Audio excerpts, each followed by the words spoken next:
मैंने जो तुमसे कहा था वो हो गया है? असाम ने गाड़ी की सीट से अपनी पुश लगाते हुए पूछा। हाँ, हो गया है। मैंने शारिफ को कहा है, उसने अब तक इशाल को समझा दिया होगा वो हीर का जिक्र ना करे, और मैंने गार्ड से कहकर उसके न्यूयॉर्क में मौजूद फुटेज को भी डिलीट करवा दिया है। इसलिए अब बॉस और बाकी सबको हीर के न्यूयॉर्क में मौजूदगी का पता नहीं चलेगा।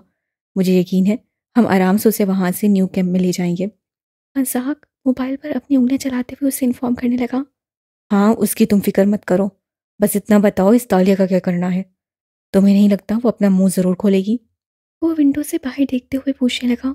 नहीं, इशाल ने उस पर जो टेक्निक इस्तेमाल की है वो होश में तो आ गई है, लेकिन उसके साथ क्या हुआ है और उससे कुछ देर पहले क्या हुआ था वो सब भूल गई है। इसलिए उसकी टेंशन लेने की कोई ज़रूरत नहीं है। सब ट्रेनीज को यही है कि फाइनल टेस्ट के लिए उनको न्यू कैंप में भेजा जा रहा है। उन्हें इशाल और हीर के बारे में कुछ भी नहीं पता। इसलिए मैं तुम्हें मशवरा देता हूँ, तुम ताल्लुक की बजाय अपनी गर्ल पर फोकस करो। क्या मतलब है? असाम ने सीधा होकर आईब्रो उचकाकर पूछा। तुम उसके साथ ज़्यादा सख्त ना होना, वो अच्छी लड़की है। उसकी सिचुएशन समझने की कोशिश करना। तुम अपने काम से काम रखो और मुझे मत बताओ कि मुझे क्या करना है और क्या नहीं। गाड़ी के रुकते ही वो मजबूत लहजे में कहकर उसमें से निकल गया, जबकि हासिक भी नाम सर हिलाकर उसके पीछे ही गाड़ी से उतरकर हॉस्पिटल की जानिब बढ़ गया, जहाँ प्रेस का काफ़ी रश था। वो दोनों प्रेस के सवालों को नज़रअंदाज करके गार्ड्स की मदद से थोड़ा रास्ता बनाकर हॉस्पिटल के अंदर दाखिल हो गए। अंदर दाखिल होकर जैसे ही उन दोनों की निगाह सामने ही सोफे पर बैठे वजदान साहब से टकराई, तो उन दोनों के पैरों को ब्रेक लगी। हेलो बाबा, कैसे हैं आप? आसिक पहला था जिससे खामोशी को तोड़ा। मेरे बेटों के मुझे हार्ट अटैक देने के अलावा तो मैं बिल्कुल ठीक हूँ। वह तंसिया मुस्कुराकर ग्लास से पानी पीने लगे, जिस पर हज़ाक ने अपना गला खंगारा। बाबा, अगर आपको हमारी किसी मदद की ज़रूरत नहीं है तो एक्चुअली हम दोनों को कहीं और जाना है। वो भी अपने चेहरे पर ज़बरदस्ती मुस्कुराहट सजाते हुए बोला, जिस पर उन्होंने कांच का ग्लास जोर से टेबल पर दे मारा। एक ऑर्डर। हज़ाक, मैंने सिर्फ एक ऑर्डर तुम्हें दिया कि मेरे वापस आने तक कैंप का ख्याल रखना, लेकिन तुम एक दिन भी मुकम्मल नहीं कर पाए। वो खड़े होकर आहिस्ता मगर कराहट लहजे में बोल कहने लगे। इसमें हज़ाक की कोई गलती नहीं है। उन्होंने सब कुछ बहुत अच्छे से संभाला है। आप तो जानते हो इशाल को अपने पापा से कितनी मोहब्बत है। बस उसी चक्कर में वो बगैर किसी को इन्फॉर्म किए यहाँ आ गई है। असाम के साइड लेने पर हज़ाक ने उसे चौंक कर देखा, मगर जल्दी वो खुद को कंपोज कर गया। उसके अल्फाज पर वजदान ने उसे जिन नज़रों से देखा, कोई और होता तो सरेंडर में उनकी आंखों के सामने से गायब हो जाता, मगर वो असाम था जो बगैर डरे उनकी आंखों में देखने लगा। तुम्हारे लिए इतना अच्छा है कि तुम इस सब से दूर ही रहो, क्योंकि तुम्हारी फियांसे इस सब में मुलविस है। उसने ही इशार को कैंप से निकलने में मदद की है। मैं उस लड़की की बहादुरी और जुर्रत से पहले ही बहुत इम्प्रेस हूँ। ऊपर से तुम्हारा मुझसे ऐसे बात करना दाद देनी पड़ेगी। तुम दोनों भाइयों ने उस खबर को पास तक पहुंचाने से तो छुपा लिया, लेकिन अपने बाप से नहीं छुपा पाए। एक और बात बता दूं, अब से कैंप की जिम्मेदारी मुकम्मल तौर पर मेरी है, इसलिए संभल कर। वो सफाकी से बोले तो आसाम के दिल ने एक बीट मिस की, मगर उसने अपने चेहरे पर कुछ भी वासे नहीं होने दिया। मैं जानता हूँ तुम परेशान हो हसाम, लेकिन फिक्र मत करो, मैं उसे कुछ नहीं करूँगा, क्योंकि मैं नहीं जानता तुमने उसे कहाँ रखने के ऑर्डर्स जारी किए हैं। तुम्हारी बेहतरी इसी में है, उसे बस जल्द से जल्द यहाँ से निकाल कर कैंप में पहुँचाओ। जिस पर वो खामोश रहा तो वजदान साहब ने उसे सर निगाहों से देखा। ऐसे जब हमारी लास्ट मुलाकात हुई थी तो मैंने तुम्हें वार्न किया था कि अगर ऐसा कुछ दोबारा हुआ तो हमारी अगली मुलाकात रिंग में होगी। इसलिए बेटा तैयार रहना, आज शाम 4 बजे जिम में मिलते हैं। उनके हुक्मिया लहजे पर वो लब भींच कर रह गया। और हाँ, तुम्हारे साथ तुम्हारा ये भाई भी होगा, उन्होंने हज़ाक की जानिब देखते हुए कहा। उसी पल उन सबकी तवज्जो अफवान ने खींची जो उनकी तरफ ही आ रहा था। सब कंट्रोल में है? उनके करीब आने पर वजदान ने पूछा। सब कंट्रोल में है सवाए प्रेस के, एक उन्होंने अलग जीना हराम किया होता है। वो अपने बालों में हाथ फेरते हुए बोला। फिक्र मत करो, मैं अपने पीआर को कॉल करके ऑफिशियल स्टेटमेंट दे दूंगा। तुम बस ये बताओ कि आज शाम तुम हज़ाक और हसाम को मेरे साथ रिंग में ज्वाइन करोगे? अफ़ान जो थका हारा सा वहाँ खड़ा था, वजदान के अल्फाज पर जैसे उसकी जान में जान आ गई हो। लगता है कोई मुसीबत में है। ज़रूर, क्यों नहीं, बंदा हाजिर है। वो हज़ाक और हसाम की जानिब देखते हुए शोक लहजे में बोला। ठीक है, फिर आज शाम मेरे घर जिम में मिलते हैं। उनके कहने पर अफ़ान हाँ में सर हिलाकर वहाँ से चला गया। मुझे पता है तुम दोनों इशाल से मिलना चाहते हो। जाओ, और इस बार कोई नई मुसीबत मेरे लिए न खड़ी करना। वो भी फ़ोन करके वहाँ से चले गए। तुम जाओ, मैं आता हूँ। असाम संजीदगी से कहकर आगे बढ़ गया, जबकि एहसास भी कंधे उचकाकर उस कमरे की जानिब चला गया जहाँ ईशान लोग थे। हीर को काफ़ी देर से वो गार्ड उस कमरे में लॉक करके चला गया हुआ था। पहले तो उसे लगा था वो ज़रूर उसे किसी बेसमेंट या डार्क रूम में बंद करेगा। मगर इतना अच्छा कमरा देखकर उसे शदीद हैरत हुई थी।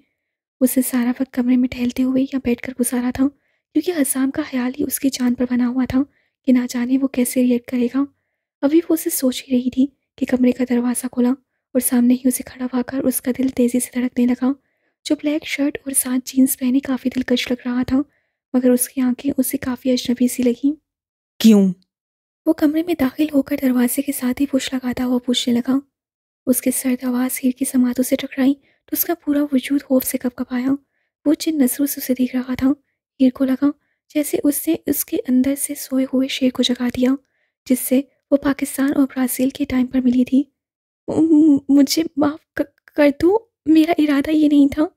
जब हसाम ने उसकी तरफ कदम बढ़ाने शुरू किए, तो वो कँपकँपाती आवाज़ से बोली।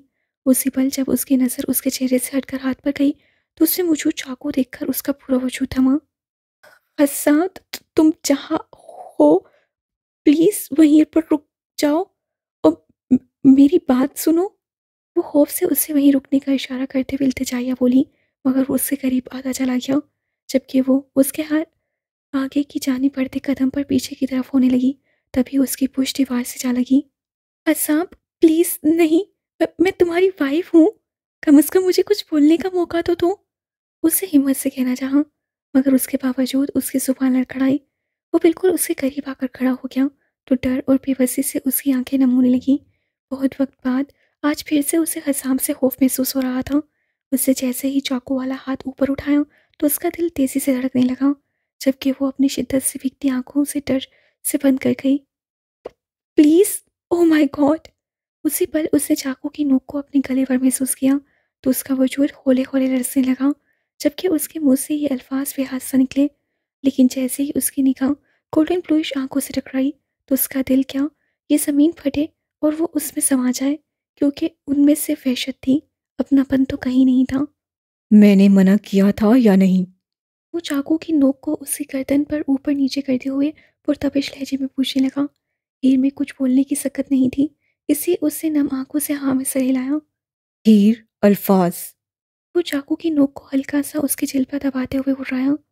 हाँ, तुमने मना किया था, वो बेबसी से रोती हुई बोली, जिस पर वो गले से चाकू हटाकर उसके कॉलर बोन पर उसकी नोक रख गया। जब मैं तुम्हारा मोहब्बत से बनाकर लाया हुआ धोखे भरा सोडा पीने लगा था, तो मैंने तुम्हें किस बात के लिए वार्न किया था? वो उसी ब्राउन आंखों में देखते हुए हल्की मगर सुलगती आवाज़ में पूछने लगा, अगर सोडे में कुछ गलत हुआ तो मुझे सज़ा भुगतनी होगी? वो अपने होश खोते लबों पर ज़ुबान फेरते हुए लरज़ती आवाज़ से बोली। लेकिन इसके बावजूद तुमने जुर्रत की। तुम्हारे हौसले की दाद देनी होगी। वो चाकू की नोक का प्रेशर उसकी कॉलर बोन पर बढ़ाता हुआ बोला। तकलीफ से हीर के मुंह से करा निकली, जबकि आंसुओं में भी रवानी आ गई। साहब, प्लीज़ माफ़, मुझे माफ़ कर दो। वो बेबसी से बोली, मगर वो उसे अपनी सर्द गोल्डन ब्लूइश आंखों से देखने लगा। गलती की माफ़ी होती है बोला, मगर धोखे की नहीं। वो उससे दूर हटता हुआ बोला तो हीर तकलीफ से अपनी आंखें बंद कर गई। बाय हीर पोलार्ड, जल्द फिर से मुलाकात होगी। वो चाकू को बंद करके अपनी पॉकेट में डालता कमरे से निकल गया, जबकि वो वहीं ज़मीन पर बैठकर अपना चेहरा हाथ में छुपाकर रोने लगी। कैसी हो? आज़ाद ने रूम में दाखिल होकर इशाल से पूछा, जो ट्रांस के आलम में अपने पापा के चेहरे को देख रही थी। तुम्हें इससे क्या फ़र्क पड़ता है? उसके पूछने पर वो होश में आकर सुर्ख आंखों से उसकी तरफ देखती हुई बोली। फ़र्क पड़ता है तो पूछ रहा हूँ ना, ऐसी बचकानी बातें क्यों करती हो?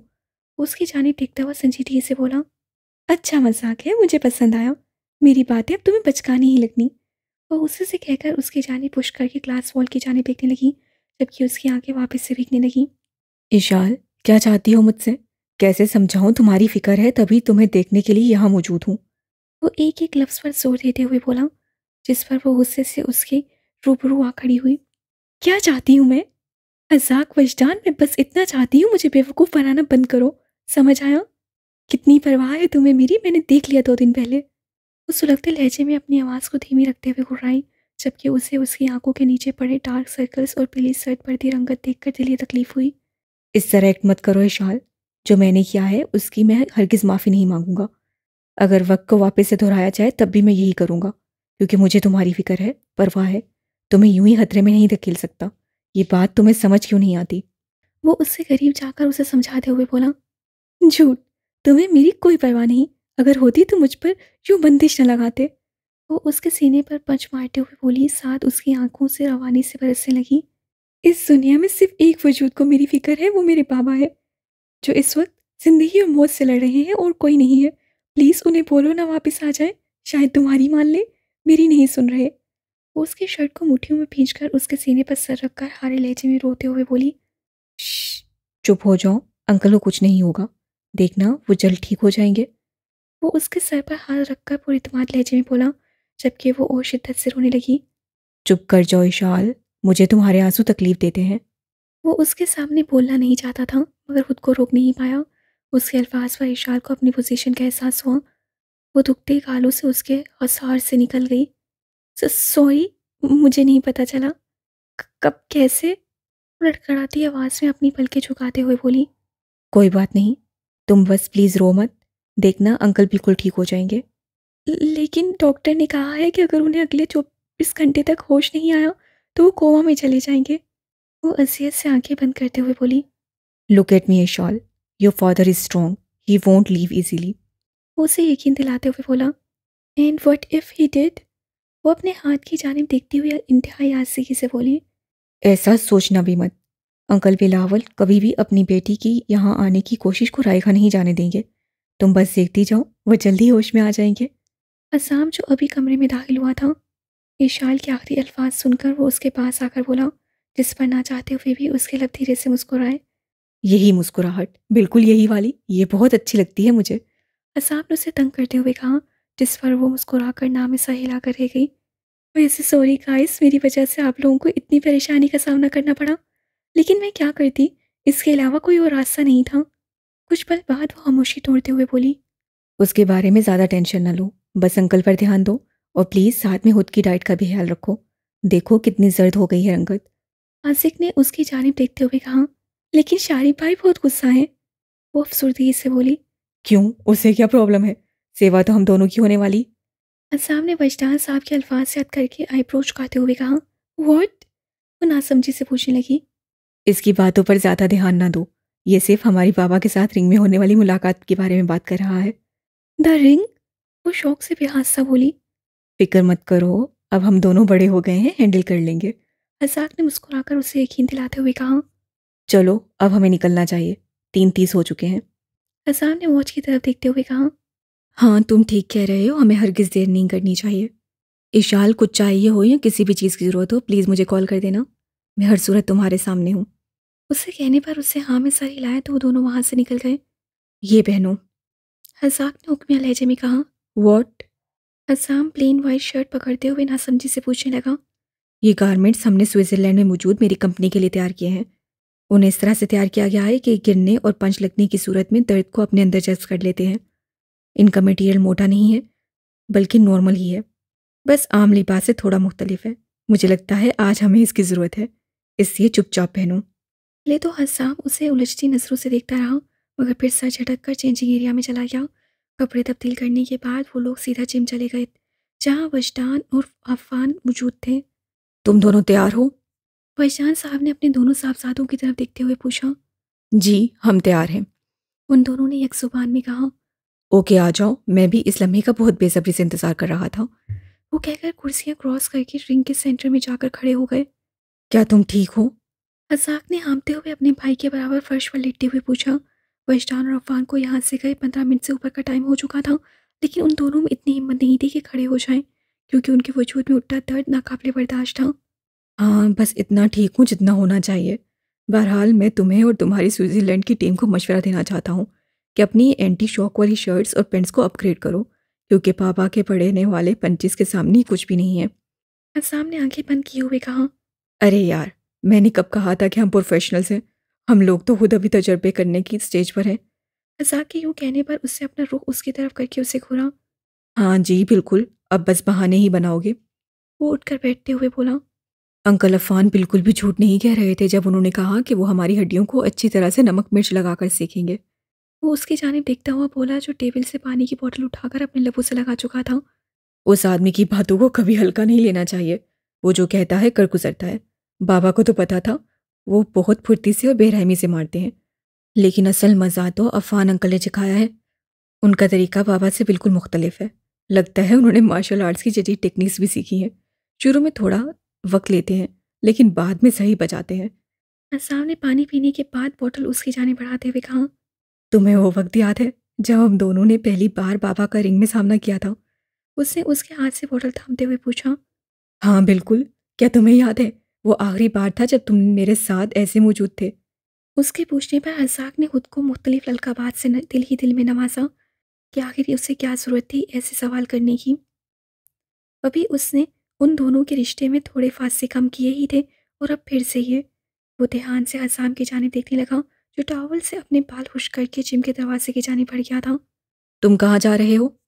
उससे उम्मीद से पूछा, शायद वो जवाब दे दे, क्योंकि वो अक्सर इन हालात में उसे इग्नोर करके निकल जाता था। हीर के पास। उसके जवाब पर उसे झटका लगा, क्योंकि उसे नहीं पता था कि जवाब मिल जाएगा। हसाम प्लीज़ उस पर सख्ती मत करना। वो नई है, ज़रूरी नहीं तुम उसकी गलती पर उसे हर्ट करके ही समझाओ। उसे भी तो समझो, उसने ये सिर्फ अपनी दोस्ती निभाने के लिए किया है। इसलिए प्लीज़ उसकी सिचुएशन को समझ कर ही उसे अजियत देना। उसे समझाते हुए बोला। लेकिन उसने जो मेरे एतबार को तोड़ा है वो। दोस्ती तो निभा ली, लेकिन मेरा क्या? मैं कहाँ हूँ? वो अपना रुख उसकी जानिब करता हुआ छुपते लहजे में बोला। लेकिन इसका ये मतलब हरगिज़ नहीं कि तुम उसे टॉर्चर करो। हाँ तुम तो यही कहोगे, उसके जैसे ही हो। धोखा देना तुम दोनों की आदत है। वो गुस्से से कहकर वहां से चला गया, जबकि हज़ाक लंबा सांस खींचकर उठ गया। हज़ाम जब कमरा खोलकर अंदर दाखिल हुआ तो उसे यूं ज़मीन पर ही सोए देखकर उसके दिल को तकलीफ हुई।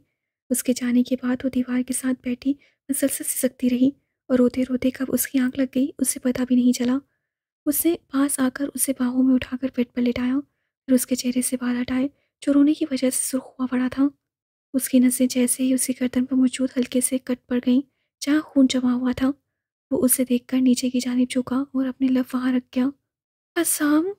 उसके मुंह से अपना नाम सुनकर वो कुछ पल के लिए अपनी जगह पर साकिन हो गया। कुछ पल बाद उसने थोड़ा ऊपर होकर उसकी तरफ देखा, जो सोए हुए ही उसे पुकार रही थी। असाम। असाम। नींद में भी उसके बिछड़ने के ख्याल से वो खौफ से उसका नाम पुकारते हुए उठ गई। वो जो उसके सर पर हाथ रखने का सोच रहा था, उसके यूं अचानक आंखें खोल लेने पर वो जल्दी से बेड से उठकर उससे दूर हो गया, जबकि वो बेयकीनी से उसकी तरफ देखने लगी।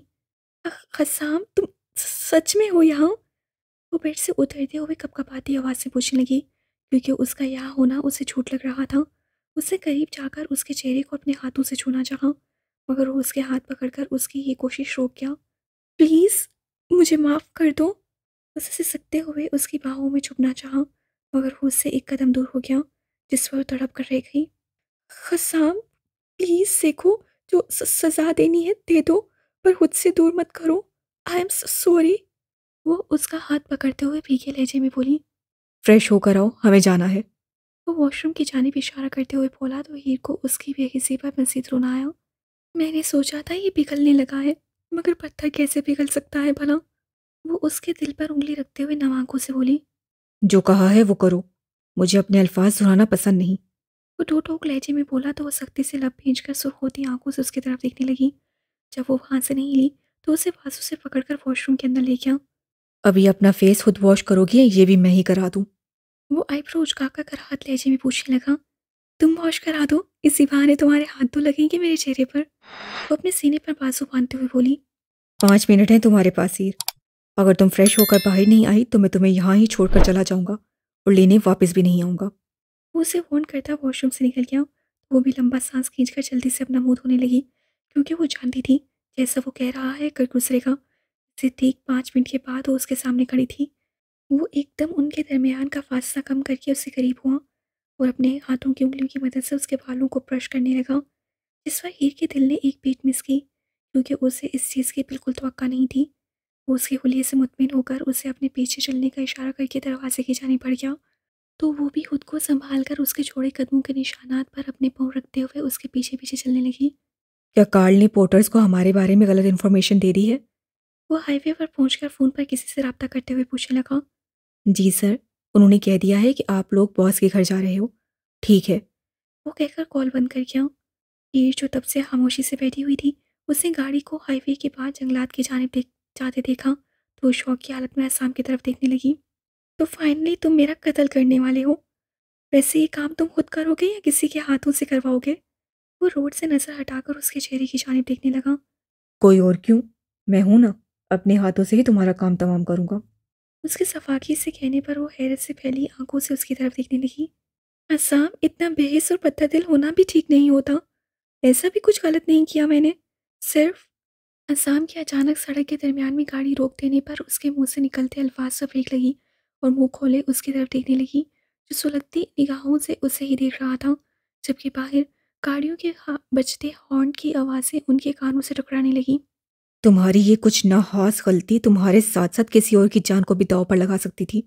जैसे मेरी ये एक छोटी सी गलत जगह पर लगी गाड़ी की ब्रेक ने सारी सड़क पर तहलका मचा दिया है। वो सख्त लहजे में मिरर की जानिब इशारा करता हुआ बोला तो हीर ने अपने खुश होते लबों पर जुबान फेरकर सड़क की जानिब देखा, जहाँ ट्रैफिक जैम हो चुकी थी। और उसी पल उसकी तवज्जो ऑफिसर ने खींची, जो शीशे को अपनी उंगली की मदद से खटखटा रहा था। सॉरी ऑफिसर, बस किसी को समझा रहा था कि बाज़ औक़ात कुछ आम गलतियां बहुत नुकसान करवाती हैं। ऑफिसर के बोलने से पहले हसाम उसकी जानिब अपना कार्ड बढ़ाता हुआ बोला। ओ गॉड सर, ये आप हैं? आपको माफ़ी मांगने की ज़रूरत नहीं, आपने ज़रूर कुछ बेहतर ही सोचा होगा। ऑफिसर ने उसे उसका कार्ड थमाते हुए कहा, तो वो हाँ में सर हिलाकर गाड़ी वापस से स्टार्ट करके वहां से निकल गया। जबकि हीर ने उसके बाद अपने मुंह से गलती से भी एक लफ्ज़ नहीं निकाला। जब वो लोग कैंप की नई लोकेशन पर पहुंच गए तो वो नासमझी से आसपास की चीज़ों को देखने लगी, जहाँ टेंट लगे हुए थे। उसी पल उसे बाकी ट्रेनीज को अपनी जानिब आता देखा, तो उसे एहसास हुआ कि वो लोग किसी नई कैंप में आए हैं। सोहान ने उससे करीब आकर उसे अपने सीने से लगाकर उसका हाल पूछा, और ऐसे ही सब उससे उसकी हैरियत के बारे में जानने लगे। जब कितनी मोहब्बत और केयर, उसका दिल खुशी से मुस्कुराने लगा। लेकिन जैसे ही उसकी निगाह हसाम पर गई, उसकी आंखों में यूं अजनबियत देखकर उसे तकलीफ हुई। हेलो हीर। वो जो उससे बात करने का सोच रही थी, शज़ाम की सर्द आवाज़ पर पूछ ली और पलटकर उसकी जानिब देखने लगी, जो इंतहाई गुस्से से उसे ही देख रहा था। उसी पल उसने हसाम की मौजूदगी को खुद के बराबर महसूस किया। शज़ाम मत करो, वो पहले ही जानती है कि उसके किए की वजह से तुम लोग काफ़ी हर्ट हुए हो। वो आइंदा ख्याल रखेगी और ऐसा कभी नहीं करेगी। हसाम ने अपनी आइस कोल्ड निगाहों से उसकी तरफ देखते हुए एक एक लफ्ज़ पर जोर दिया। इसी में सबकी बेहतरी है, अगर ये बेवकूफ़ी वापस से कभी ना हो, वरना मुझसे बुरा कोई नहीं होगा, क्योंकि मैं अपनी दूसरी बहन वापस से कभी नहीं खोना चाहता। वो कराहत लहजे में कहकर जैसे आया था वैसे निकल गया। हीर, ज़्यादा फिक्र मत करो, वो तुमसे बहुत ज़्यादा प्यार करता है, तुम्हें खो देना उसे तबाह कर देगा। हीर, ज़्यादा फिक्र मत करो, वो तुमसे बहुत ज़्यादा प्यार करता है, तुम्हें खो देना उसे तबाह कर देगा। उसे ही नहीं बल्कि हमारी फैमिली को बर्बाद कर देगा। हम दोनों अपनी एक बहन पहले ही खो चुके हैं, दूसरी खोने की ताकत नहीं है। हीर जो शौक और नम आंखों से शज़ाम को चाहता देख रही थी, सुहान ने उसके सर पर हाथ रखकर अफसरदगी से कहा, और फिर वो भी अपने भाई के पीछे पीछे चला गया। जबकि वो भीगी आंखों से आसाम की जानिब देखने लगी, शायद वो कुछ कहे, मगर वो सांस खींचता हुआ उनके दरमियान का फासला कम करके अपने हाथों की उंगलियों से उसके आंसू चुनने लगा। क्या दोस्तों की मदद करना गलत है? क्या मुश्किल में किसी का साथ देना गुनाह है?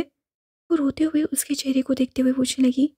नहीं, ना ये गलत है और ना ही गुनाह है, लेकिन जो चीज़ छुपा कर की जाए वो कभी सही नहीं होती। वो उसके आंसू खुश्क करते हुए बोला, लेकिन हसाम, मैं बता देती तो तुम मुझे ये कभी नहीं करने देते। वो बेबसी से बोली। इससे पहले वो कुछ कहता, उन लोगों की तवज्जो वजदान की आवाज़ से खींची, जब वान और हसाक के साथ खड़ा सब ट्रेनी से मुखातिब था। हम लोगों ने ट्रेनिंग का आखिरी हफ्ता यहाँ जंगल में प्लान किया है, ताकि तुम लोग मुश्किल हालात में जीना सीख सको। इसलिए आने वाला ये हफ्ता हम लोग यहाँ ही गुजारेंगे। वजदान साहब ने सबकी तरफ देखते हुए संजीदगी से कहा। हमने आपसे अभी तक जो भी ट्रेनिंग करवाई है वो सिर्फ आर्म एक्सरसाइजेस थी, असल वर्क तो अब यहाँ स्टार्ट होगा। अभी वजदान कहकर चुप ही हुआ था कि अफान ने बोलना शुरू किया। जैसा कि तुम लोग देख सकते हो, यहाँ सिर्फ 3 चीज़ें हैं, हम, तुम, सब और ये जंगल, इसके अलावा कुछ नहीं। इसलिए मेरा तुम लोगों से यही मशवरा है कि आज रात सुकून भरी नींद सोकर गुजारो, क्योंकि कल का दिन आप सबके लिए किसी जहन्नुम से कम नहीं होने वाला। वो अपने चेहरे पर मसाइका खेस मुस्कुराहट सजाकर मजीद बोला। हज़ाक, तुम्हें कुछ कहना है? वजदान साहब ने अपने खामोश बेटे की जानिब देखते हुए कहा। मैं बस यही कहना चाहता हूँ कि शारिब यहाँ नहीं होगा, इसलिए फन मस्ती वगैरह अब सच में भूल जाना। वो शरारत भरी निगाहों से सबको देखते हुए इनडायरेक्टली फोन करने लगा, जबकि उसके अल्फाज पर उसके बाबा नाम में सारे लाकर रह गए। आप सबके सोने का शेड्यूल बिल्कुल पुराने कैंप जैसा है, सिवाय हीर के, वो अब तारिका के साथ सोएगी। किसी को कुछ पूछना है तो पूछ सकता है। वजदान के कहने पर तालिया ने अपना हाथ उठाया, तो उन्होंने उससे बोलने का इशारा किया। ईशाल यहाँ क्यों नहीं है? क्या उसे कुछ हुआ है? ताली ने जानबूझकर ऐसा सवाल पूछा ताकि वह इश्तान को मुश्किल में डाल सके, क्योंकि ट्रेनिंग को दरमियान में छोड़कर जाना वहाँ के असूलों के खिलाफ था। मेरे ख्याल में इशाल को क्या हुआ है और क्या नहीं, इसके साथ तुम्हारा कोई लेना देना नहीं है। लेकिन फिर भी तुम इतनी मुतजस्सिस हो तो तुम्हें बता देता हूँ, क्योंकि उसने कुछ ऐसा किया है जिसकी वजह से उसे कुछ अरसे के लिए सज़ा मिली है। फिर भी तुम मेरी बात से मुतमिन नहीं हो तो उसे ज्वाइन करना चाहती हो, ताकि देख सको वो सच में ठीक है। उसके लिए तुम महज मुझे बता देना, मैं बाखुशी तुम्हारी ये ख्वाहिश पूरी कर दूंगा। बस याद रखना, तुम्हारी सज़ा उससे 3 गुना ज़्यादा करूंगा। अफान के सफाकियत भरे जवाब पर तालिया का वजूद पूरा कपकपाया, जो कि आसपास के हर शख्स से महसूस किया। असाम शिद्दत से अपने चेहरे को सीधा रखने की कोशिश करने लगा, जबकि सुहान, जो वजदान लोगों को देखकर वापस लौट आया था, उसका कहका हवा में गूंजा। जबकि बाकी सब शौक से अफान की जाने देखने लगे। अब जाकर सब सो जाओ, क्योंकि तुम लोगों की ट्रेनिंग सुबह 5 बजे शुरू होगी। वो तालिया के जवाब का वेट किए बगैर सबको अपनी नज़रों में रखते हुए बोला, तो सबने एहतजाज के तौर पर मुंह खोला, मगर वो नज़रअंदाज करके मजीद कहने लगा। जैसा कि आप लोग जानते हो, हम लोग जंगल में रहने वाले हैं, इसलिए लड़कियां रेड टेंट्स में जबकि लड़के ब्लू टेंट्स में सोएंगे। इंस्ट्रक्टर्स उन्हें इन्फॉर्म करके चले गए, तो हीर ने नज़र घुमाकर हसाम को ढूंढना चाहा ताकि उसके साथ कुछ बात कर सके, मगर वो बन्नान के साथ लड़कों के टेंट्स की जानी बढ़ चुका था। वो लंबा सांस खींचकर अपने टेंट के अंदर चली गई, जहाँ एक कॉर्नर में उसका सामान और बिस्तर लगा हुआ था, जबकि दूसरे में दारी काका। हाथ है, उन्हें यही आइडिया मिला था हम सबको टॉर्चर करने का। दारिका अपने बिस्तर पर चादर बिछाते हुए दांत पीसकर बोली। दारिका, इतनी ड्रामा क्वीन बनने की जरूरत नहीं है। तुम असल ब्यूटी के दरमियान में रहने जा रही हो, उसकी कदर करो, उसे महसूस करो। केट ने अपने बिस्तर को मुकम्मल सेट करते हुए कहा। किस ब्यूटी की बात कर रही हो तुम? क्या महसूस करूं इन मच्छरों का मेरा खून चूसना, क्योंकि यहाँ बस यही उड़ रहे हैं। ऊपर से बेड कितना अनकंफर्टेबल है, मैं यहाँ कैसे सोऊंगी? वो आईब्रो उचकाकर मुंह बनाते हुए बोली, जिस पर हीर उसे देखकर अफसोस से सर हिलाने लगी। बिगड़े हुए रईस साधु को क्या पता हो, जो मज़ा कुदरत को एंजॉय करने में रखा है वो कहीं नहीं है। वो सिरे लपड़पड़ाई। मैं तुमसे गुस्सा हूँ। उसका ध्यान दारिका के अल्फाज से वापस से खींचा, दो पलके झपकाते हुए हैरत से उसकी जाने देखने लगी, क्योंकि कुछ देर पहले वो नॉर्मल तरीके से शिकायत कर रही थी। अब अचानक से उसकी आवाज़ और चेहरे के नकूश इंतहाई सख्तगीर हो गए थे। हीर को आज भी ये रॉयल खानदान झटके ही देता था। कब कैसे उनका मूड बदल जाए उसे कुछ समझ नहीं आता था। क्या? वो बस अपनी हैरत को इसी एक लफ्ज़ में बयान कर पाई। तुमने भागने का प्लान बनाया, लेकिन उसमें मुझे शामिल नहीं किया, जिसकी वजह से सारी असाइनमेंट मिस हो गई। वो पोट बनाते हुए बोली, जिस पर हीर आंखें घुमाकर रह गई। क्या तुम सीरियस हो दारिका? उस वक्त हम भाग रहे थे। जितने मेंबर्स कम होते उतना ही फायदा था, वरना पकड़े जाने का खर्चा ज़्यादा होता। फाइन, लेकिन अगर तुमने आइंदा भागने का सोचा तो सबसे पहले मुझे कॉल करना, वरना मैं गुस्सा हो जाऊंगी। और यकीन करो, तुम हरगिज़ मेरे गुस्से का सामना नहीं करना चाहोगी। तारिका ने अपने चेहरे पर शैतानी मुस्कुराहट सजाते हुए कहा, जिस पर हीर ने अपना थूक निकला। Good night. वो बामुश्किल इतना ही बोल पाई और बिस्तर पर लेट गई। जब उसकी जानिब से कोई जवाब नहीं आया तो वो अपनी आंखें बंद कर गई। उम्मीद है सुबह का दिन आज से बहुत अच्छा और प्यारा होगा। बंद आंखों में जब हसाम का चेहरा समाया तो दिल ही दिल में सोचने लगी,